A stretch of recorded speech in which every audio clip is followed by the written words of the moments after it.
Bismillahirrahmanirrahim.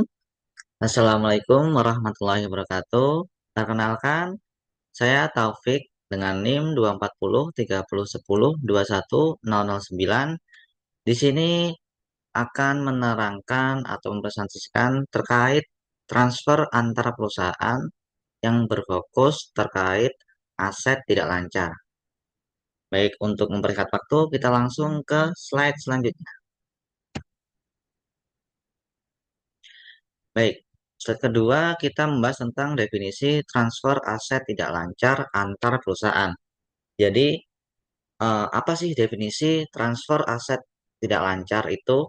Yaitu adalah semua transaksi antar entitas termasuk pembelian dan penjualan aset tidak lancar itu harus dieliminasi dalam pola konsolidasi. Dan itu menurut PSAK nomor 4. Nah, sedangkan kalau definisi terkait transfer antar perusahaan itu apa? Yaitu pencatatan dan pengelolaan transaksi keuangan yang terjadi antar entitas dalam satu grup perusahaan. Yang mana itu bisa macam-macam ya. Bisa perpindahan barang, ada jasa, ada juga yang kita bahas ini nih, aset tidak lancar. Terus apa aja sih aset tidak lancar tuh?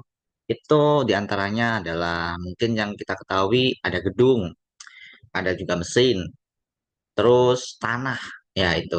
Jadi yang paling sering kita temui itu ada tiga itu aset tidak lancar. Lanjut ya.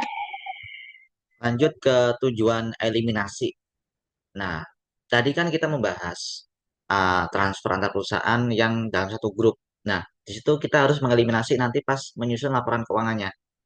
Tujuannya apa sih? Jadi tujuannya itu untuk menyajikan laporan grup perusahaan sebagai satu entitas ekonomi tunggal tanpa pengaruh transaksi internal tadi gitu. Nah, beberapa poin yang harus kita tahu tujuan eliminasi itu apa adalah satu, menghindari duplikasi pendapatan dan beban. Nah, yang kasus itu bukan kasus sih. Mungkin kalau kita nggak mengeliminasi itu bakal menyebabkan duplikasi itu. Misal si perusahaan A ada perusahaan B. Ini dia menjual mungkin jasa ataupun barang ke B, padahal dia itu satu grup. Nah, di situ kalau tidak dieliminasi, nanti akan terduplikasi pendapatan dan bebannya itu. Kedua, mencegah overstatement aset dan liabilitas. Jadi, kalau misal ngasih utang atau apa antar perusahaan, misal ngejual aset, itu kalau nggak di eliminasi juga akan overstatement gitu. Jadi, nggak sesuai dengan realnya gimana. Tuh. Terus ketiga, menyajikan grup sebagai satu entitas ekonomi tunggal yang tadi. Jadi agar walaupun grup itu misal ada 4 perusahaan, tapi nanti di laporannya itu harus satu yang bisa menggambarkan bahwa 4 perusahaan itu tuh sebenarnya satu perusahaan gitu. Jadi eh, harus bisa menggambarkan si laporan keuangan itu tadi. Keempat, kita memastikan akurasi dan transparansi laporan keuangan. Nah, yang kelima ini untuk memenuhi persyaratan standar akuntansi. Jadi kayak gini tuh bukan hal yang eh, apa namanya itu udah diatur, bukan yang kita seenaknya sendiri itu enggak, tapi ya emang udah ada aturannya gitu.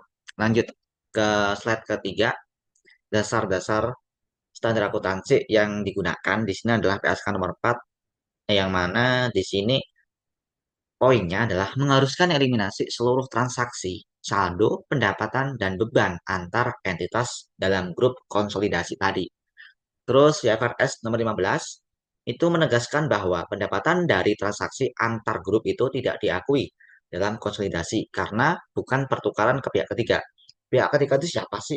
Pihak ketiga itu adalah misal si A, B tadi kan satu grup ya.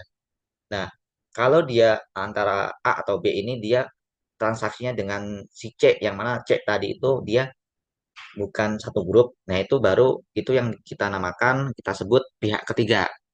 Terus CFRS 10B86 itu spesifik menyatakan penghapusan aset, liabilitas, ekuitas, pendapatan, beban, dan arus kas internal. Nah, di sini jelas kan, yang kita bahas tadi kan terkait aset lancar. Nah, di sini disebutkan tuh spesifik menyatakan penghapusan aset. Tuh, lanjut. Kemudian kita ke perlakuan akuntansi dan eliminasi. Jadi ketika ada transaksi pertukaran atau penjualan aset tidak lancar itu perlakuannya gimana sih? Jadi perlakuannya kayak gini nih. Aset dicatat di entitas penerima sebesar nilai buku carrying amount, bukan nilai transaksi internal, selisihnya tidak diakui sebagai laba konsolidasi. Maksudnya gimana? Nah, maksudnya tuh misal si A ngejual tanah lah itu, tanah seharga 150. Padahal dia dulu belinya dari si Z, itu perusahaan Z, itu harganya 100. Nah, pas dijual ke B tadi itu nyatetnya si B harusnya tuh 100 aja, bukan 150 gitu. Jadi carrying amount gitu. Oke.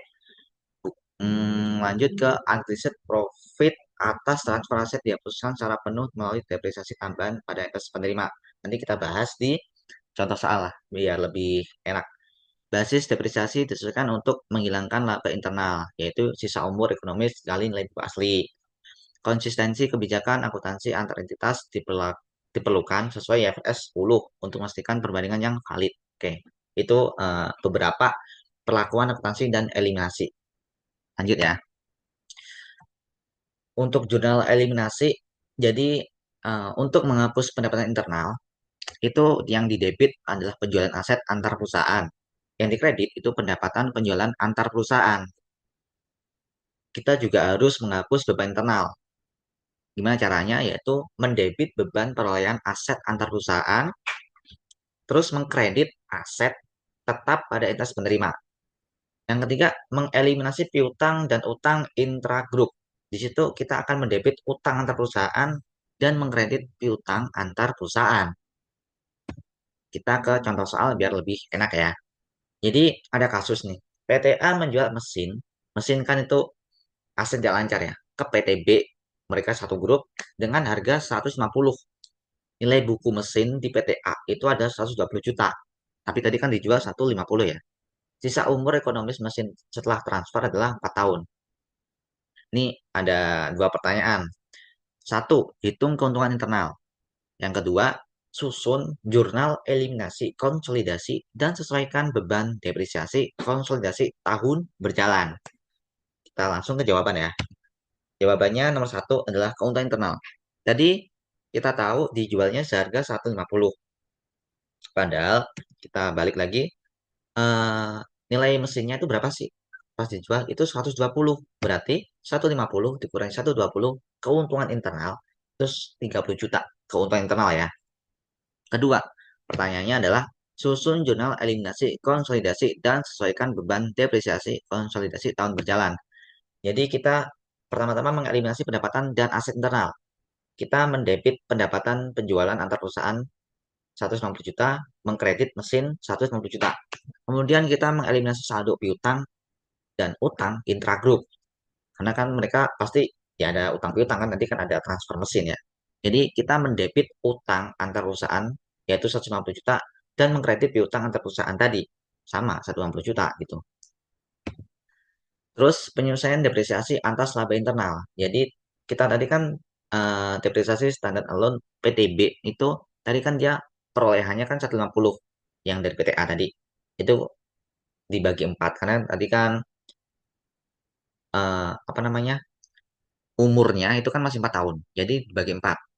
Di situ mendapat kita 37,5 per tahun. Itu depresiasinya untuk di PTB-nya aja, standar alone-nya. Kalau depresiasi konsolidasi itu yang tadi nilai bukunya 120 dibagi 4, yaitu 30 juta per tahun. Jadi koreksinya berapa sih? Yaitu koreksinya 37 tadi dikurangi dengan 30, yaitu 7,5 juta. Caranya gimana? Kita jurnal. Kita debit akumulasi depresiasi mesin 7,5 juta dan kita kredit depresiasi konsolidasi tadi. Sama, nilainya 7,5 juta. Referensinya berikut. Oke, baik. Terima kasih. Mungkin itu dari saya. Semoga bermanfaat mungkin buat teman-teman semua dan yang belajar terkait akuntansi keuangan lanjutan. Baik, Assalamualaikum warahmatullahi wabarakatuh.